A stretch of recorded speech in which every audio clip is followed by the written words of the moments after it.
revueltos. Me da mucho gusto saludarlos nuevamente.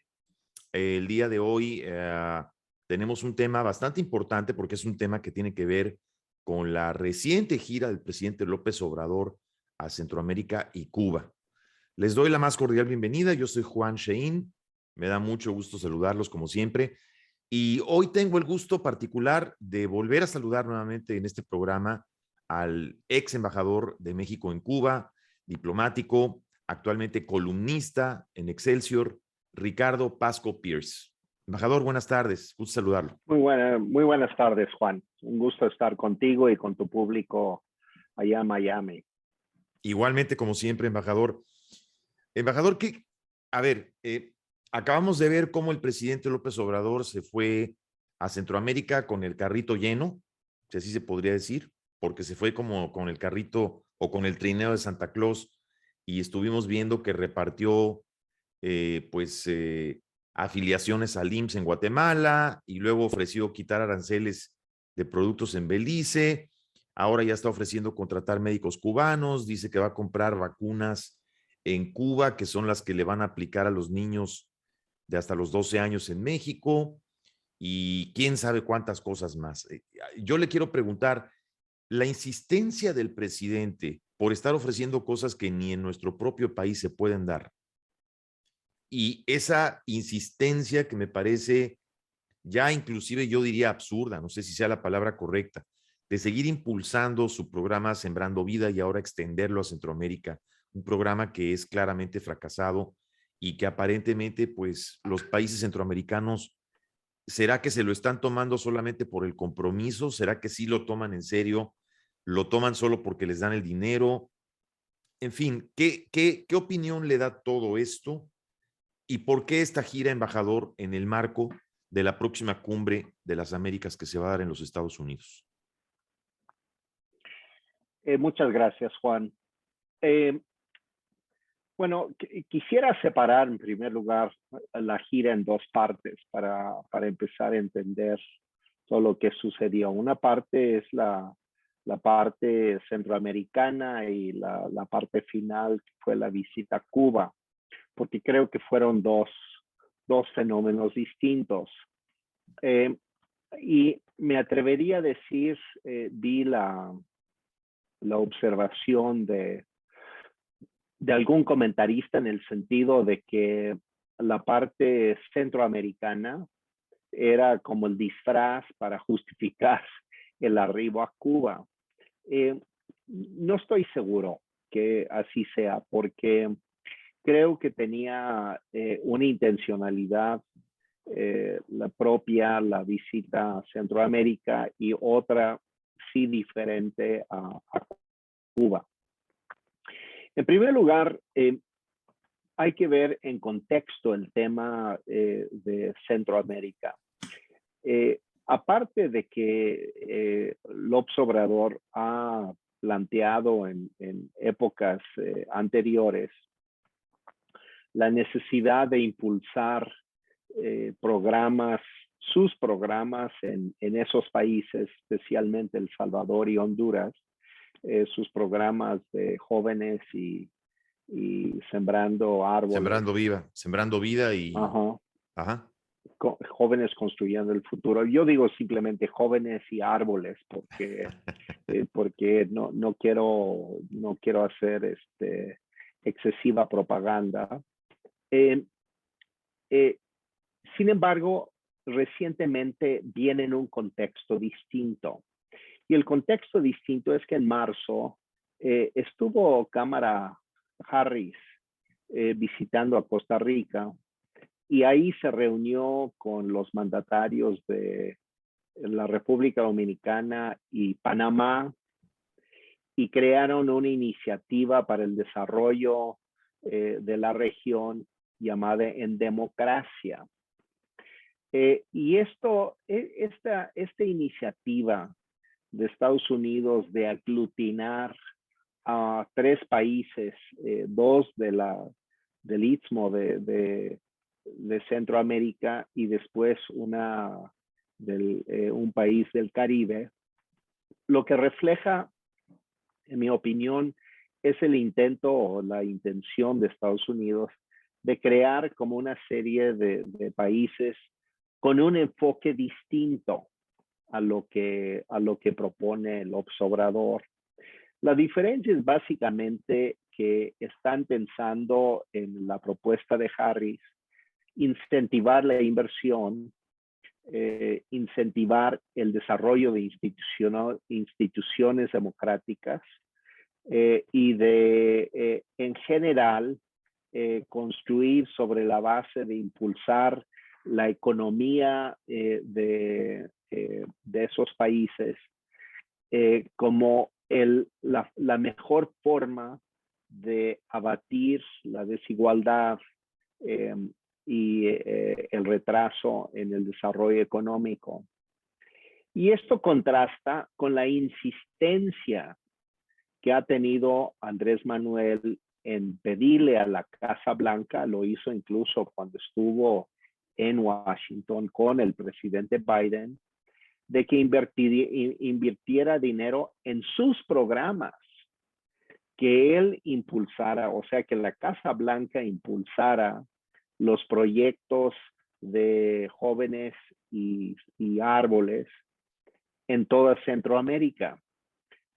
Y la Casa Blanca, notoriamente, con la visita de Kamala Harris, me parece, le da la respuesta, y la respuesta es: no están de acuerdo con la idea de combatir la pobreza, el atraso, etcétera, con programas asistenciales tipo los que aplica el López Obrador en México.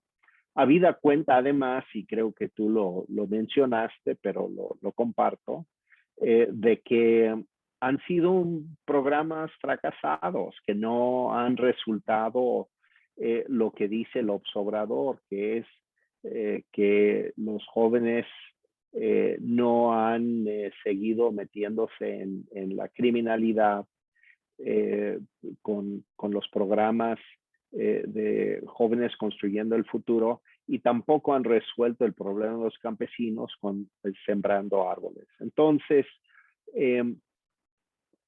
hay una disputa de modelo. Eso es lo que quiero decir en esencia. Y de alguna manera, lo que quiso, por lo menos, tratar de ilustrar el presidente López Obrador con su gira, es que en estos países que él visitó, ellos estaban de acuerdo esencialmente con su modelo asistencial, o por lo menos no rechazaban el dinero que él les ofrecía. Ahí el hecho es que la moneda está en el aire. No sabemos si creen lo que dice el Obrador. Yo pensaría que probablemente no. Por ejemplo, el modelo que está aplicando el presidente de El Salvador notoriamente no es el de estar repartiendo dinero, sino que es encarcelando a los chavos, ¿no? Sí es. Y entonces yo no veo que haya ahí un ferviente apoyador del modelo asistencial del López Obrador, lo cual no quiere decir que no vaya a aceptar su apoyo, e incluso, como anunció López Obrador, ese mismo apoyo se va a incrementar en el caso de El Salvador. Pero igual Honduras está la nueva presidenta, más bien hablaron de que López Obrador apoya a su modelo de estatizar la electricidad en Honduras, a ver si camina ese proyecto. No está nada claro. En el caso de Guatemala, en todo caso, lo que llamó la atención fue la foto donde están sentados de un lado el presidente de Guatemala con todos sus secretarios de desarrollo económico, social, de medio ambiente, etcétera. Y del lado mexicano está el presidente López Obrador, flanqueado por sus dos máximos generales de la Sedena y de la Marina. Claro, estaba también Ebrard, pero estaba en segundo plano. Es decir, una gira para discutir cómo resolver los problemas de desarrollo económico y social, sería creíble en el caso de Centroamérica si es que López Obrador hubiera ido acompañado por sus secretarios de Desarrollo Económico, de Agricultura, de Programas Sociales, etcétera. Pero no fue el caso. Fue acompañado por dos generales, el secretario de la Marina y el secretario de la Defensa Nacional. Entonces resulta incongruente, incluso desde el punto de vista fotográfico, el ver que realiza la gira con sus más altos mandos para una gira donde supuestamente están discutiendo desarrollo económico. Ahora, también es cierto que estaban discutiendo el tema migratorio, eso también es cierto. Correcto. Pero el hecho es que, entonces, ¿cuál es el enfoque mexicano sobre el tema migratorio? Es de subir las barreras en la frontera sur con soldados y con policías, ¿o qué? No se entiende. A lo que voy es de que hay un mensaje muy contradictorio en el discurso del observador, por un lado, y sus acompañantes por el otro, porque ¿qué decían los generales de desarrollo económico y social en Centroamérica? Yo creo que nada. Y lo único que podrían haber dicho es que pues vamos a poner más bloqueos en la frontera para que no entre la gente. Que por otro lado pudiera ser el mensaje del observador. Es decir, sin que lo diga, su mensaje puede ser, ya no los vamos a dejar entrar. Pero uno pensaría que tendría que tener pues un señalamiento más claro, incluso en el caso de los guatemaltecos que tú ya mencionaste, ofreciendo los servicios del Instituto Mexicano de Seguridad Social, incongruente con el planteamiento del control migratorio. O en el caso de Belice, pues ahí la discusión terminó siendo una cuestión arancelaria prácticamente. Entonces, hay esta incongruencia que, insisto, al mismo tiempo me parece que quería dar la impresión de que está creando su propio bloque en Centroamérica en contraste con el bloque que estaba impulsando Kamala Harris en marzo en su reunión con Costa Rica, Panamá y la República Dominicana. Y por último, sobre la gira en Centroamérica, diría que me parece que decía cosas, anunciaba tesis sumamente extrañas. Y esto continuó un poco en Cuba, pero llegaré a eso, Juan, en su momento. Pero me extrañó sobremanera, especialmente su declaración en Belice, donde señala que el gran peligro para el mundo, el gran peligro geopolítico para el mundo, y así lo dijo para todo el mundo, es el declive de Estados Unidos. Es decir, él planteó que él ve un Estados Unidos declinante, un Estados Unidos que uno entendería está perdiendo toda su fuerza, su liderazgo. Señala que quien viene a sustituir a Estados Unidos es China, habla de Asia y específicamente de China. Pero lo que más me llamó la atención es esta tesis de que estamos ante el poderío declinante de Estados Unidos. Declive fue su palabra. Porque yo creo que en su entorno del presidente, en su entorno intelectual, revela que está copado en su reflexión, en su pensamiento, por grupos que yo diría que son esencialmente ultraizquierdistas, que siempre han pensado en términos de la inevitabilidad del colapso del capitalismo y el arribo eh, también inevitable del socialismo en el mundo. Esto porque eh,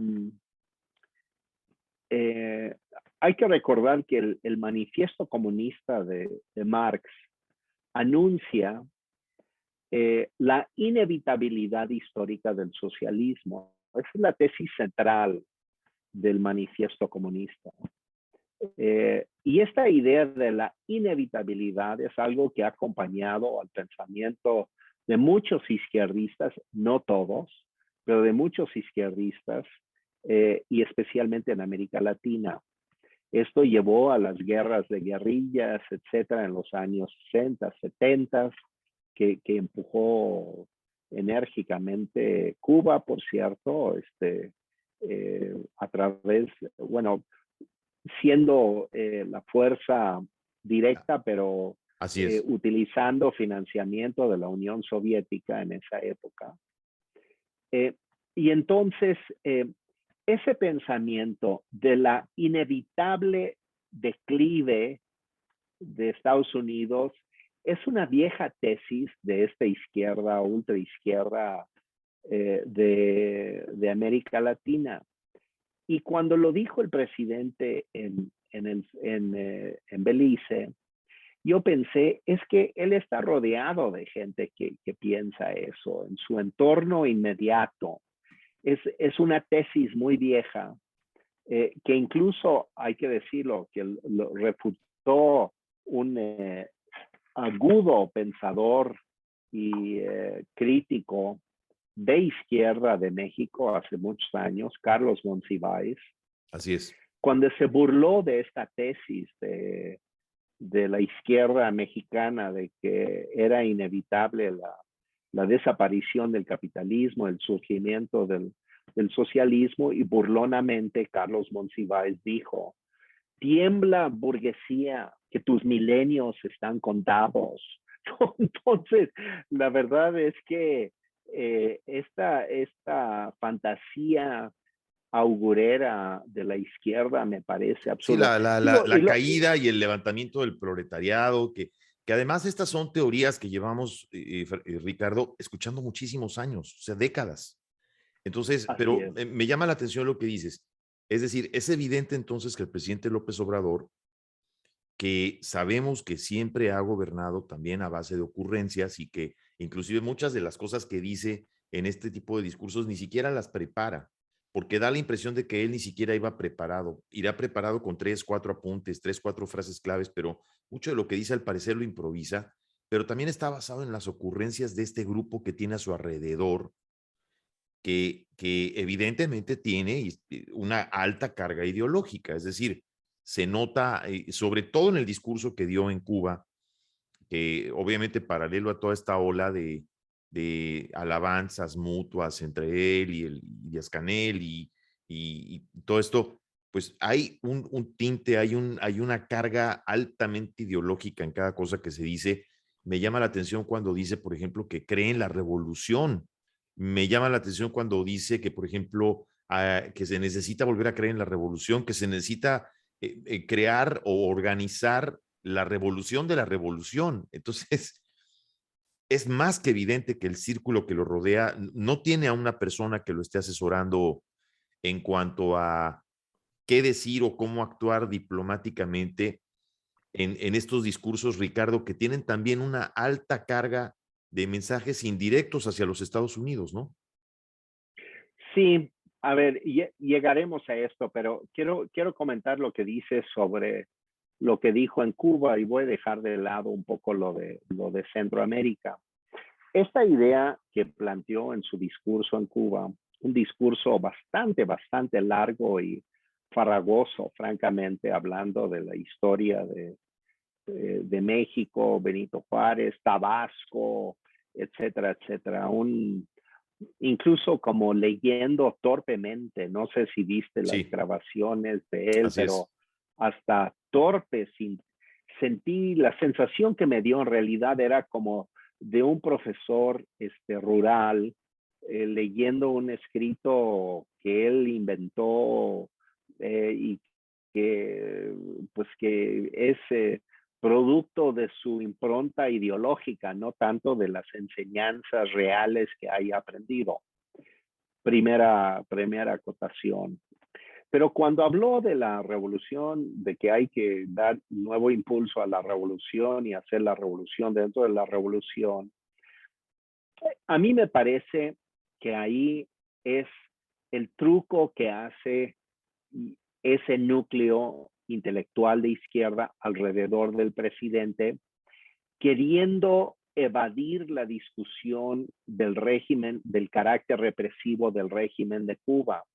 Es decir, al decir que hay que renovar la revolución haciendo más revolución, está como aparentemente diciendo, bueno, hay cosas que hay que ir corrigiendo, que hay que ir ajustando a lo que ya va, hay que darle más oxígeno y más viento a la revolución, pero en esencia no hay que cambiar el rumbo. Y esto es porque ellos saben perfectamente que hay una intensa crítica en contra de la dictadura cubana por su carácter represivo. Llega a la isla y alaba a la revolución cuando hay más de 1,000 presos políticos en la isla, algunos sentenciados a 30 años por las protestas del año pasado. Entonces, lo que me parece es que es su manera de evadir ese tema. Y yo creo que es un recurso retórico exclusivamente para evadir la discusión sobre el carácter represivo del régimen cubano, como queriendo rebasar por la izquierda las críticas a la revolución cubana, al gobierno cubano, por su carácter represivo y para no tener que discutir tampoco el fracaso económico del régimen cubano. Es decir, yo creo que él creó como un, un argumento para evadir la otra discusión. Y eso es lo que yo siento de ese asunto. Y es así como es Andrés Manuel, es digamos, la especialidad de la casa es la evasión de los problemas duros y de contestar realmente las críticas duras. La especialidad de la casa es desviar la atención a otro asunto. Y en este caso, el otro asunto es inventar esta idea de la revolución dentro de la revolución. Es completamente absurdo y tonto lo que dice, pero es un intento por dar la impresión de que le está dando consejos a Cuba de cómo resolver cosas que él mismo no quiere mencionar, que es concretamente que es una economía fracasada y además una sociedad que no goza de las libertades democráticas más elementales. Y su manera de ser presidente y de llegar a la isla y evadir eso y no querer comentar sobre eso y que eso no empañe su presencia, es inventando este galimatías de la revolución dentro de la revolución. Yo creo que era para evadir el otro tema y ponernos a todos a discutir otra cosa y tratar de adivinar qué es lo que quiso decir. Yo diría que yo creo que el mismo Andrés Manuel ni idea tiene de qué es lo que quiso decir, simplemente quería evadir. Y yo insisto, la especialidad que tiene López Obrador es evadir los temas duros para no tener que contestar o responder por las cuestiones que pudieran ser incómodos. Y en el caso de visitar a Cuba, él sabe perfectamente bien que las críticas al régimen sobre la represión, la falta de libertades democráticas, y bueno, ¿por qué no decirlo? Que es un modelo económico absolutamente fracasado, ¿no? Ahí lo cierto es que en Cuba han de ver con mucho recelo la oferta de programas como Sembrando Vida y Jóvenes Construyendo el Futuro, porque para ellos sería casi una ofensa para su sistema aceptar esos programas. Entonces, bueno, ahí el gobierno cubano evadió olímpicamente ese tema.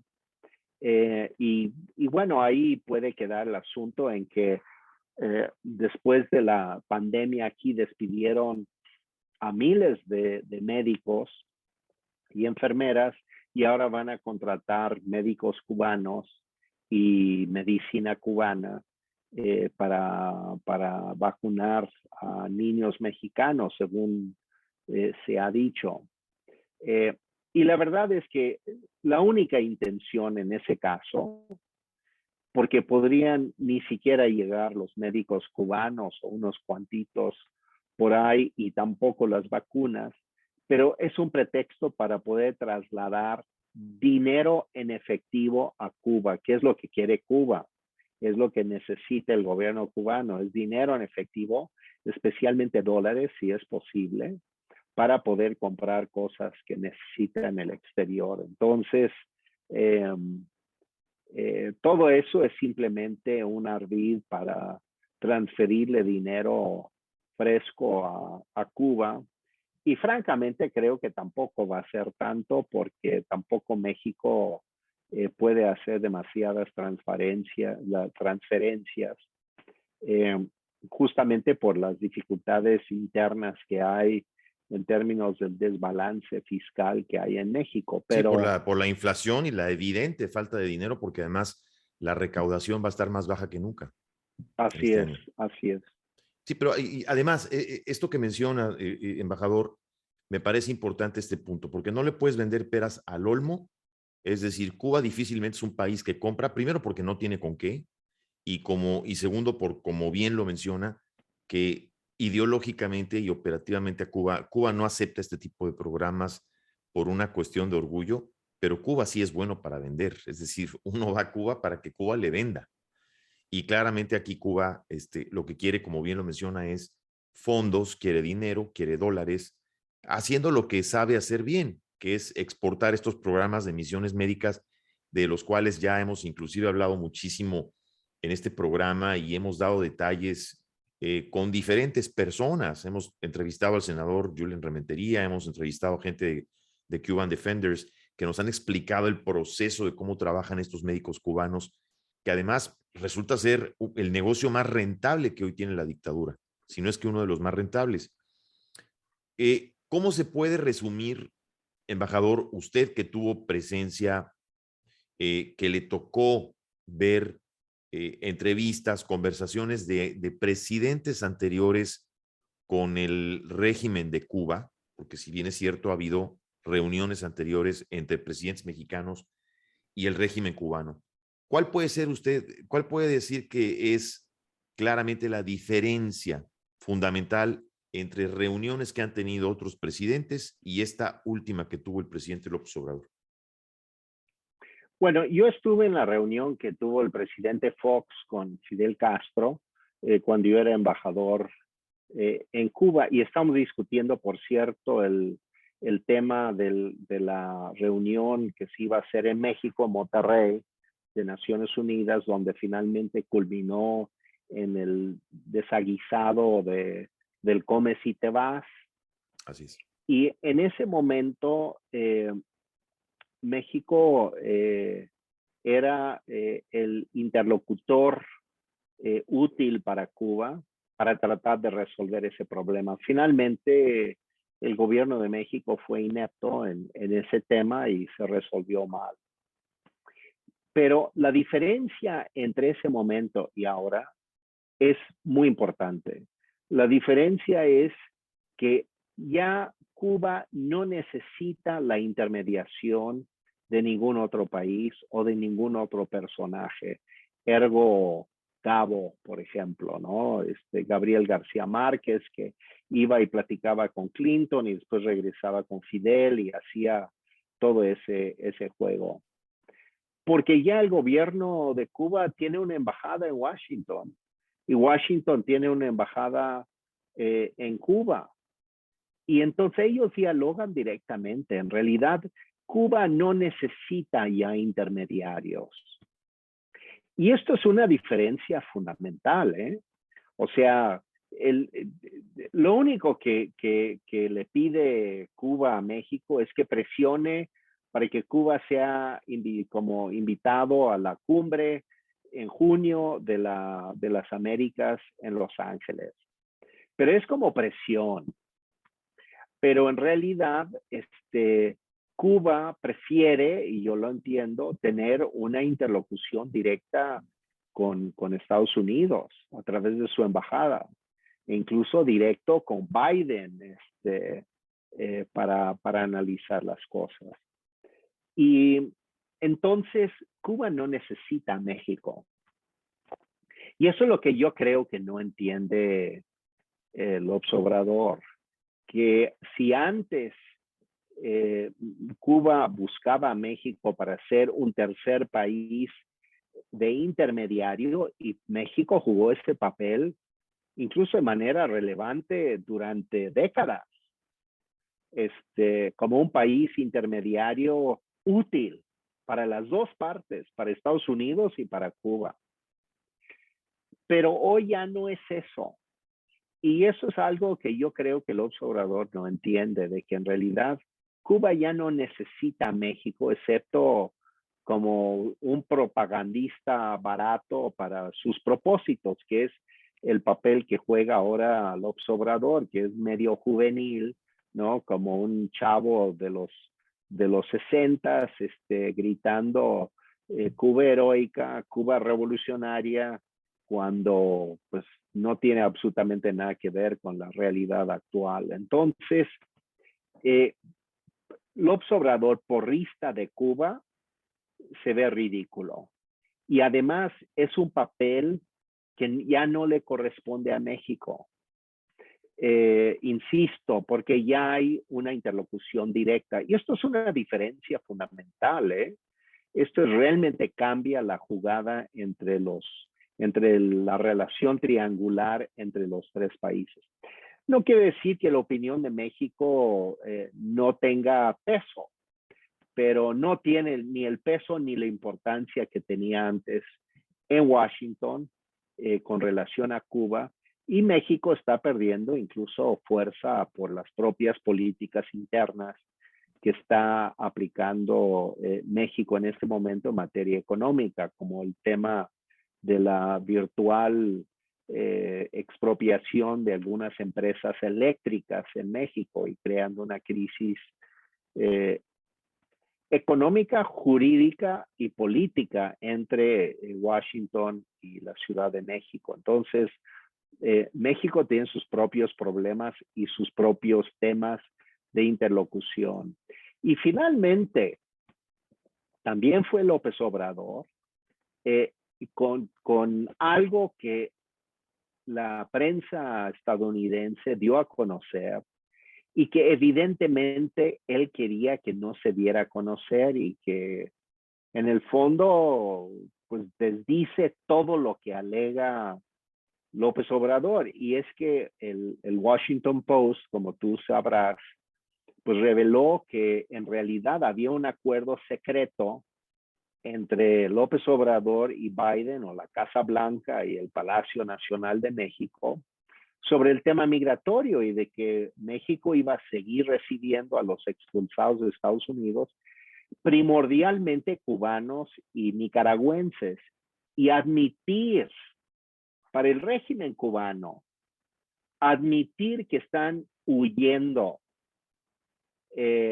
una gran masa de cubanos de la isla por la miseria económica, es un desmentido absoluto de su ideología y de su digamos, su narrativa de gobierno y de revolución exitosa. Entonces, el hecho de que México sea en realidad cómplice de la expulsión de cubanos de Estados Unidos y que los va a recibir y repatriar a Estados Unidos, es algo que México no quería discutir con las autoridades cubanas. Y sin embargo, ahí estaba el pero dicho tema. sea de paso, hay indignación porque México los está repatriando directamente a Cuba, ¿no, embajador? Sí, así es, exactamente, es lo que está sucediendo. Entonces, y bueno, incluso los cubanos que son repatriados por México a Cuba, regresan indignados, sintiendo que traicionados por el gobierno mexicano, de que no entiende la situación de que la gente huye de la isla. Eh, Ahora lo sabemos, por supuesto, por la falta de libertades, pero también simplemente por el agobio económico, porque es un desastre la economía cubana. Entonces, todo esto es un desmentido de la retórica gloriosa de la revolución cubana. Al igual, por cierto, aprovecho el viaje, que el desmentido de la guerra en Ucrania, del discurso glorioso de Putin hoy en la marcha de la victoria en Moscú, cuando están metidos en una guerra prácticamente parecida a lo que hizo Hitler contra la propia Unión Soviética en su momento. Es decir, eh, cuando los discursos victoriosos de las dictaduras se desmoronan, eh, quedan en evidencia, y lo que más temen es eso, que sus pueblos en general se percaten del fracaso de su narrativa, en la medida en que no tiene nada que ver con la realidad. Entonces, yo creo que este es el caso de Cuba, pero al mismo tiempo, yo creo que no está fuera de la posibilidad que la revolución, el gobierno de Cuba haya sentido cierta incomodidad con la presencia de López Obrador. A pesar de que es el joven agitando la bandera de la Cuba heroica y revolucionaria, a pesar de eso, yo creo que la incomodidad es como sentir que estaba enfrente a un gobernante realmente bastante poco maduro, con un discurso Doble. muy pretencioso, Ajá. bueno, y muy pretencioso, Sí. este, pero que al mismo tiempo estaba tratando de ocultar el verdadero trasfondo de la contradicción esencial de su presencia en Cuba, que es que estaba ayudando a Estados Unidos para sacar los cubanos de Estados Unidos en una política migratoria pues ruda, y por otro lado glorificando una revolución, perdón, que pues que recibe el desmentido de la realidad, es decir, todos los cubanos expulsados de Estados Unidos son la muestra fehaciente del fracaso de la revolución, de que la gente se quiere ir de la isla e ir justamente a su némesis. Ni siquiera quieren vivir necesariamente en México. Hay muchos cubanos viviendo aquí, por supuesto, que se han incorporado desde hace muchos años, intelectuales y gente muy importante que han contribuido mucho a México, nuestro desarrollo, pero esa es una cosa, pero otra cosa son estas masas que desesperadas huyen de la isla arriesgando sus vidas para llegar a Estados Unidos, ¿no? Quieren llegar a Miami, ahí a tu casa, Juan. Pero paradójicamente, embajador, escuché también que muchos de estos cubanos son cubanos que ya llevan muchos años fuera de Cuba. Es decir, muchos de ellos han inclusive pasado por Europa, otros vienen de Sudamérica. Entonces, no es como muy paradójico que lleguen a México, México los retorne, o sea, los repatrie directamente a Cuba. Y escuché también por ahí que eso, el régimen, la dictadura, no lo ve con muy buenos ojos, porque la dictadura lo que no quiere es gente que precisamente ya haya permanecido muchos años fuera de Cuba, ¿no? Sí. No sé, no, yo no he visto datos sobre eso, no me consta. Eh, es perfectamente factible, eh, pero el hecho concreto es de que por lo que sea, todo ese fenómeno migratorio es un desmentido del éxito de la revolución, es un desmentido de la realidad sobre todo lo que narra la revolución sobre sí misma y eh, hace ver mal al gobierno de México, que en realidad de manera ladina, secreta, mañosa, es aliado de Biden en este proyecto, fingiendo ser exactamente lo contrario. Entonces, estamos ante políticas de múltiples espejos, donde las mentiras se van acumulando para tratar de ocultar la verdad, las narrativas se desarrollan, y concluyo con esta, regresando un poco a lo de Belice. López Obrador habla del declive de Estados Unidos y que es un peligro geopolítico para todo el mundo, al mismo tiempo que convoca a crear una asociación de las Américas que se entiende que tendría que incluir a Canadá y Estados Unidos en una especie de Unión Europea. Y yo sé que él no sabe lo que está diciendo, porque la Unión Europea empieza por tener una moneda única, Así es. por tener una política exterior común, por tener políticas fiscales y laborales y eh, administrativas, aplicación administrativas comunes. Él no quiere eso. Él que habla de soberanía todo el tiempo, ahora propone esto y entonces ahí es donde los gobernantes que se reúnen con Andrés Manuel, francamente, han de despedirlo en el aeropuerto y dar la vuelta y pensar, ¿quién es este tipo? ¿No? Tiene un discurso absolutamente contradictorio, rayando de verdad, en una gran, no una gran mentira como Trump, sino una gran ignorancia.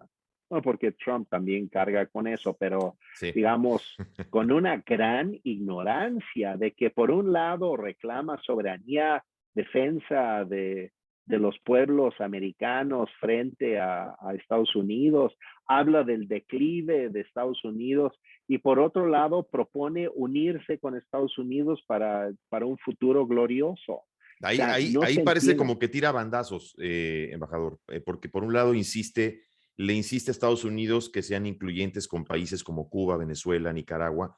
Por otro lado, quiere tirar bandazos como pretendiendo ser una especie de líder regional o posicionarse él como líder regional y por otro lado pretendiendo tirar bandazos que eso a su base actual en México se lo aplauda, como diciendo, miren qué gran líder tenemos que está uniendo a las Américas y utilizarlo para su discurso tanto internacional como, pero sobre todo para el discurso de sus bases nacionales. ¿Hacia dónde está tirando bandazos el presidente?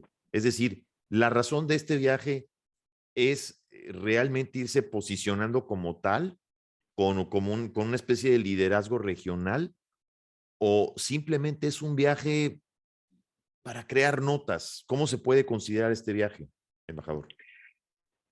Mira, yo creo que es un viaje, el viaje de la rendición, para decirlo con franqueza. Una de las cosas que le está sucediendo y que él percibe y que percibimos los mexicanos es que pues ya se acerca el final de su gobierno. O sea, ya ahora sí ya estamos en la recta final y él lo sabe. Y claro, ha tomado medidas como esto de iniciar la selección de la candidatura presidencial de su partido.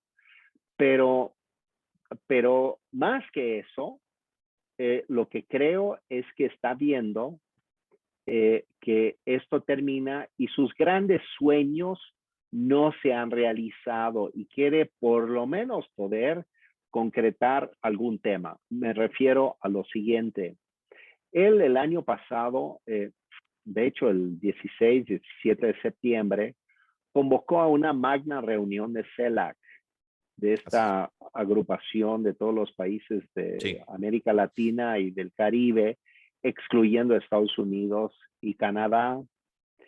Y su propuesta en CELAC era crear un organismo tipo OEA, pero excluyendo a Estados Unidos y Canadá. Es decir, y él quería ser el gran promotor de ese proyecto. Es decir, se veía a sí mismo como el nuevo gran Pontus Simón Bolívar de las Américas, un nuevo como líder carismático quizás O sea, hay un asunto también narcisista ahí cargado. No, pero absolutamente, absolutamente. Pero, ¿cuál fue el resultado? El resultado es que fue un fracaso, porque él lo iba a proponer en esa reunión de CELAC, él iba a proponer que todos se salieran. Fíjate el extremo a que llegó en su fantasía y en su entorno intelectual, insisto, que lo acompaña, porque lo asusan a estas cosas. Él quería plantear que en esa reunión de CELAC, que fue el 18 de septiembre del año pasado, que anunciara que todos los países miembros de CELAC se iban a salir de la OEA y constituirse en un nuevo organismo latinoamericano, excluyendo a Estados Unidos. Tan fracaso fue el asunto que ni siquiera lo planteó. ¿Por qué? Porque en los sondeos que hizo la Secretaría de Relaciones Exteriores de México con los países, todo el mundo rechazó la idea, excepto Nicaragua y Venezuela felices y Cuba también. Obviamente, pero, como se esperaba, claro.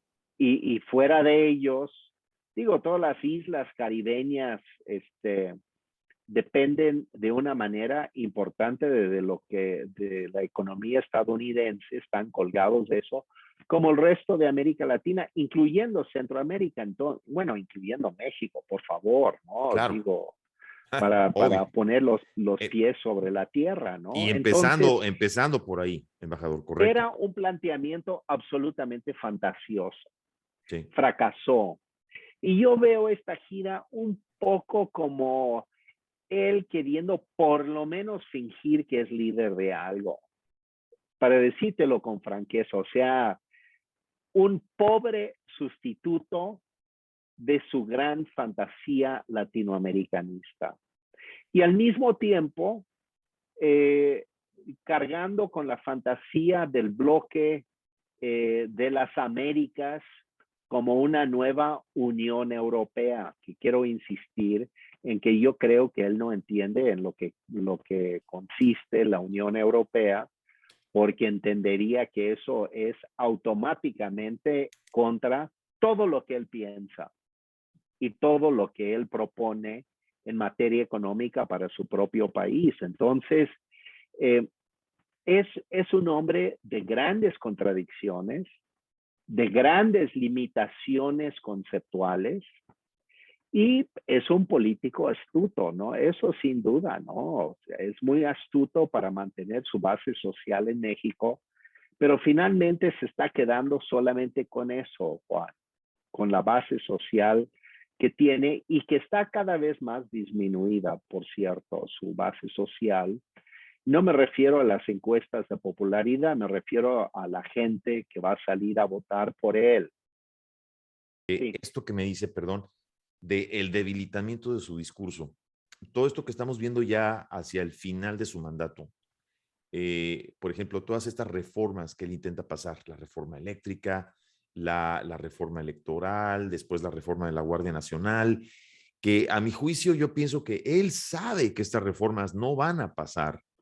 Y entonces, en cierta manera, me da la impresión de que están preparando el discurso de la frase "no nos dejaron", y que es como el abanderamiento de ese discurso que yo creo que están buscando prolongar ante el fracaso evidente de que no les ha salido nada bien. ¿Usted qué piensa de esto? Puede ser, puede ser. Yo creo que él originalmente pensó que sí iban a avanzar sus reformas. Se ha frustrado mucho, obviamente, con el fracaso de la reforma eléctrica.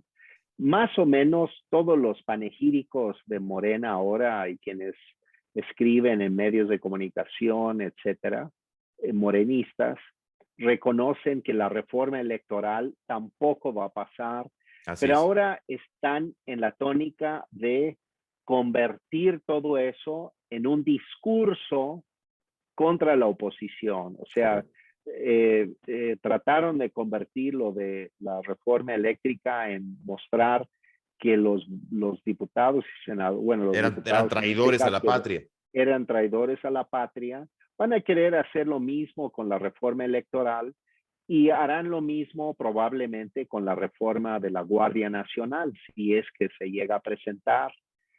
Pero lo que me parece importante es eh, que pesan los fracasos.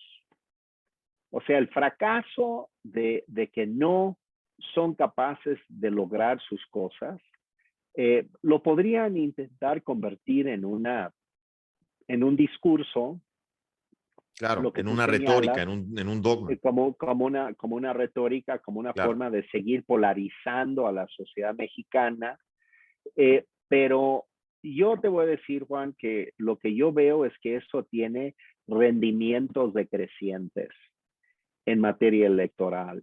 O sea, acabamos de pasar por un ejercicio de revocación de mandato y la consigna de la oposición era no participar, que era una farsa, que no tenía ningún sentido, que era para sobarle el ego al presidente, etcétera. Se fueron solos.